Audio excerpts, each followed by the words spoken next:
Which side are you on, boys? Which side are you on? Which side are you on? Paras are pretty much at the bottom of the heap. A lot of times we're not even mentioned in like the opening day ceremonies when they acknowledge people. It's like almost an afterthought. You know, just us not being treated like we were a normal employee. You know, it was always, oh, you guys are just student aides, or, you know. I feel as an ESP at the bottom of the food chain, not respected, not valued, that all of my hard and professional work that I put in every day and take home with me in my mind and in my heart is just not valued to our district. I'm 57. I'm struggling, and I want the support professionals to know to be valued. I just wanted my membership to be treated properly and get the respect that they deserve, whether it be with the living wage or whether it be with contract language. Indirectly, we're affecting children every day, even if you're not in a school building. If you're a payroll accountant, if you're an HR, or you're a library tech, you're helping out the children in some way. And contract negotiations, they weren't going to give us anything because they say that we're so easily replaced.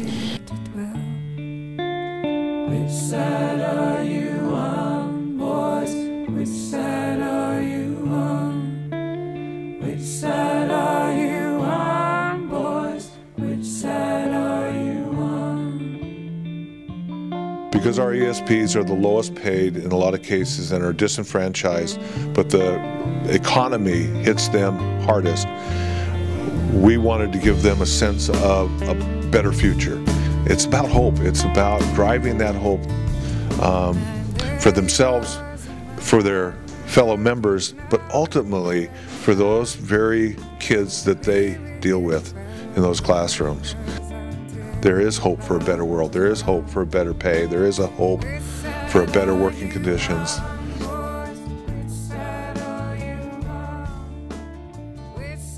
The effort under a short period of time to give these members the skills they need to be able to take control of their own destinies and to work towards things like living wage or even dignity in the workplace, or even gaining enough members to have a capacity that they can start impacting their lives. This is a big deal. This is a big deal for NEA and WA, all the states in the Pacific region. It's a big deal. It is significant in terms of the resources, both staff and financial. But with the 25 or so locals that we have here today and the participants, it's clear to us that the need is there, and that there can be some real value in terms of not just bringing them in for classroom type training, but then taking them directly from the training facility into the field. And if we're successful here, I see this multiplying throughout the country as another possibility for organizing and building capacity within the ESP locals. It was just one ant. One ant. Yeah, you're right. It's just one ant. Say, let's pretend this grain is a puny little ant. Did that hurt? No. Well, how about this?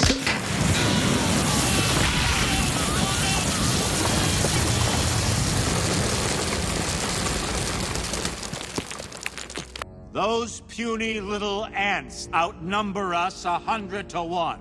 And if they ever figure that out, there goes our way of life. Every one of you needs to believe in your self-worth. Never, ever be just a. I'm just a custodian. I'm just a instructional assistant. I'm just a. Never, ever allow yourself to be just a.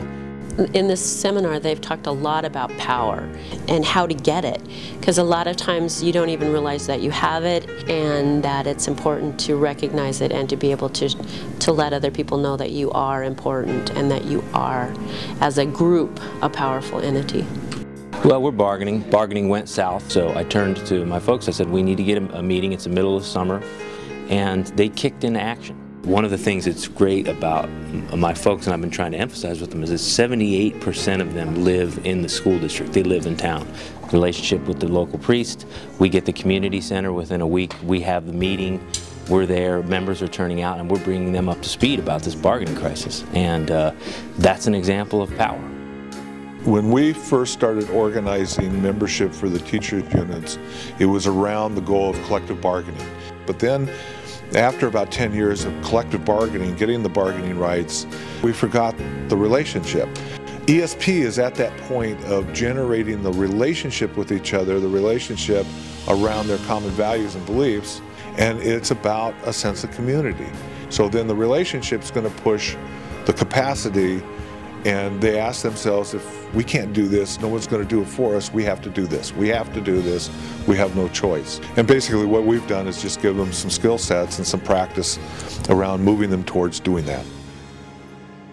We do not have a collective bargaining law for educational support professionals in Idaho, so it has to be an organizing issue, and it has to be about organizing for power.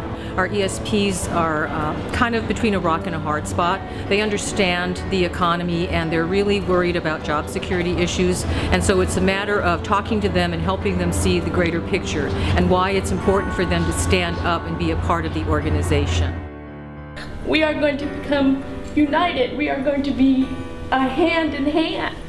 I am so excited. I mean, my prayers are answered in that form. I am going to be part of this big picture. Me, Edina Flores, isn't going to be a helping hand. And that is exciting, isn't it? Just, yes, it is. I couldn't. Being an active member in my union, I have learned that I do have a voice, and I have a lot of power behind me with my members, and we can together make a change. And I don't feel alone. I feel like I'm part of a family all working towards the same goal.